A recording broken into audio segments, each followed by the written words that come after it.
Hey, back. Okay. So last but not least, we've got the, well, let's see, can we get it in the camera here? The boom, there we go. The 51 Henry J drag coupe. Okay, 51 Henry J drag coupe. All right. And on this one, I kind of went around and around and around a little bit, but eventually I settled on this here color scheme with a couple spice ups. And let me show you how this ended up. Let me back up here. Whoa, there we are. Okay, with a couple spice ups on what I did to the kit. And that one thing I'll notice here, that suddenly it jumped out at me, is this piece in here, this piece of trim, that's not included in the kit, which I think makes the kit look really, the picture look really cool. So guess what? Good old evergreen scratch building was required on this piece up in here. And then chroming in the whole enchilada. So, and of course, look at those blue stripes on the tires. You know, got to have those too, right? Those look good. And wicked wheelie bars here too, right? Those things, wheelie springs, I guess would be the more accurate description. And unfortunately, 1969 was where I got this kit. And one of the things that I had in the ideation phase was try to salvage the 69 decals. Good luck with that, man. Those things either disintegrated in the water, or if they didn't and they made it to the model, they turned yellow. So guys, I mean, maybe you'll have better luck than I did, but this 1969 decals didn't make it, didn't survive. I think I got one that made it onto the model, and I'll show you which one it is. And I'm pretty proud of that one because, you know, it's the only thing that made it from my ideation phase to the final build. All right, so there we go. So let's look at the kit. So this is how the buildup went. So what I did was, you know, kind of a hack job, but I did build myself a set of hooker headers, you know, which I scratch built, and you know, let's see over here, okay, because I just thought they looked really wicked. I got a really cool YN T-shirt, and it's back from the day, and it shows a Henry J. You guys know the T-shirt probably. It's called the Henry J in there is called the Jaywalker, and it's like, you know, kind of cartoonish drag, but what it shows is a set of hooker headers, and those things are super cool, man, the way they're climbing out from underneath the wheel wells in the front. And it's got those you know, super high boy springs in the front. So anyway, that was one of the things. The other thing I wanted to do on this model was I wanted to build an actual steering front end. I know, there I go, Steve Areno, you know, making a lot of extra work for yourself on an already hard kit. But I went ahead and built in, you know, what is needed in order to be able to make the front end, you know, steer. You know what I mean? I thought it looked kind of hokey just having the shaft go down into the firewall and the end of story, right? So I wanted that to actually work. And I went ahead and wired up the distributor. You know, I put, you know, this guy Gopher Racing, he makes like a really cool 427 competition engine, Ford 427 competition. So I ordered one of those, and I got that in there, and it comes with supercharger and whole enchilada, of course, and the transmission, I should say. So, you know, get the whole thing. It's a kit in itself, and it is fantastic. So that's what this is over here. So I just say, hey guys, you're right. This is not the same engine that comes in the kit. I mean, that thing is, you know, it's a Revell engine, you know, 1969. What can you say? So anyway, that's the Gopher Racing. Big shout out to him, and he got it to me real fast, you know, just in time for the build, keep things going. And you know, I'm sort of in process here. Towards, you know, this is part of my process. Is I've got, you know, the bits and pieces as they get close to the final installation. They're all in here. And let me show you that piece I built for the front end, since I advertised it earlier.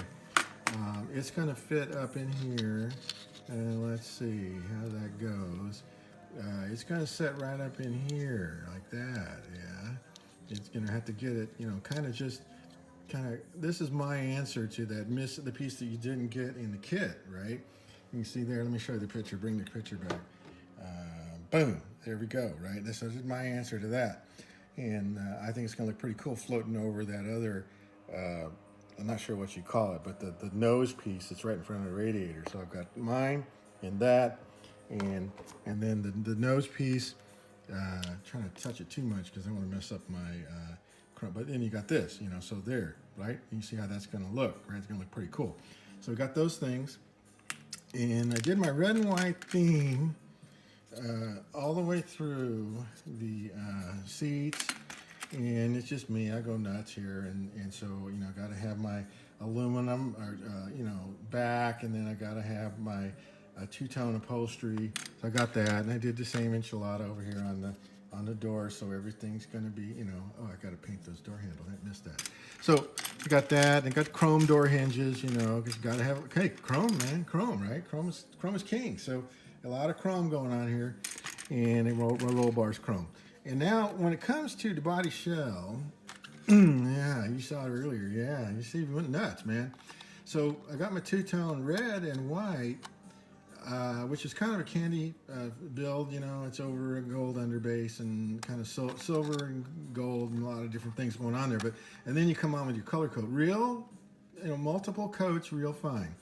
But then I went in and I did the what you call it, bare metal finish, you know, on the frames, where it would fit, and then you know, I did some brush chrome here and there, you know, and then on my striping, you know, I thought, you know, the just going color to color didn't look so great, so I got myself some of these, and those are pretty cool because, you know, if you mask off carefully and everything, and you're real steady, you can get a pretty good straight line, right? So you can get those spears. You can bring those spears out over there on the side, right, and down at the fender wells, right. And I thought that looked pretty cool. And yep, you saw it right there, little AMT cat on the back, right, giving the goodbye salute. So that's the Henry J, and I brought out those stripes up here too with the you know, the chrome each side of the stripe, right. So got that everywhere. You get stripes, yeah. And then I thought it kind of looked funny, you know, without having something on the door. So the back half of Skipper's critter comes back here as critter, because doesn't this thing look like a critter? It looks like a critter to me. It's like some kind of critter. Like, what is that? So I thought, well, it's a critter is what it is. And so luckily I had the 51 Anglia Skipper's critter, and I just, you know, cut it in half and put critter on the side. And I thought, yeah, that's pretty cool, right? So that is right there. That is the one original decal that made it, you know. The Isky Cam decal, the Schneider, and the Goodyear, I was able to get out of some other decals I had, and the STP. You know, we got probably tons of STP decals around, right? So I got the STP decal going there. So at least I was able to match the box art with that one, and that one. Oops, that's a Mallory, and I got an Autolite, and but it's the same geometry, right? And I thought, you know, red and white looks cool. And then you got your Isky, just because, man, we all love Isky cams, right? So anyway, there we go, and this one is yet to be finalized, but I'll probably knock it out in the next couple days. All right, guys, take care. Oh, and before you go, I wanted to say, use a spray booth and always wear a mask when you're spray painting, right? It's like flossing, you know, just, you got to do it. If you're going to be a model builder, spray booth and wear a mask. All right, bye. Okay, back. Yeah, there's a splice here between the last frame and this frame here. Let's look at the final on the Revell Henry J Drag Coupe. Okay, oh yeah, this here, these are those jewel case things. I put all my car models in these. They're kind of handy. You know, you guys know these. And what's great about them is, you know, keep the box, because when you're done, you can store your model in here and it won't get all messed up. You know, you tie it down on the bottom, you know, with those twist ties that are included in the box. And what can I say? You can store your model in here, and as long as you label the models and you don't flip the boxes upside down or whatever, you know, they're all ready to go in case you have to move, you know, like a Snagglepuss used to say, exit stage left, right? So you can do that. Anyway, let's take a look at the final on the Henry J. Drag Coupe. Okay, so what I had to do on this guy, let's see, let me get some go juice here. Oh, you like that, huh? Yeah, and if you're going to keep your go juice anywhere around your modeling shelf, make sure you keep a cover on it, especially if you're doing some sanding or something. Okay, so now on the critter here, it all fell together pretty nice from the last we left. There was a little bit of extra work in here on the hood portion of the car. It's got these different kind of hinges, geometrically shaped. And I guess if I was, can you see I'm pointing down in there? They fit up in here on each side, and like I said, they're kind of an unusual shape, and they're slotted. And they fit onto this radiator and support bracket portion, which is connected to the body frame down here. You see where I'm pointing down here? Right there. I guess, I ended up having to undo this. Luckily, I had kind of tack welded it with super glue, so I was able to use the super unglue and get that off. And so what I ended up doing is I backed up the whole enchilada, got my hinges, correctly spaced. I ended up having to saw cut them because part of the problem was they weren't fitting up into the nose section here. So, there's more than one way to skin a cat. Critter, cat. I don't know. Is there a connection? Yeah, I think so. Anyway, I ended up having to redo this whole thing. Once I got it all squared away and set onto the nose properly, then it just goes in here perfect. Look at that, just perfect, right? And lines up all square. I got my extra piece that I talked about building in there. I got it, over the kit included chrome piece here, and it all set down just right, over the nose. All the body seams lined up, right, like we like. Yeah, so everything fell together in the end. In the kit, there is included a parachute on the back. I mean, I don't know how fast you have to go when you suddenly have to start having a parachute. I'm trying to figure out if I want to put that on there or not, because I kind of like the way this just looks like this. Sometimes I notice gassers come with or without parachute. Right now, the story is this guy's without.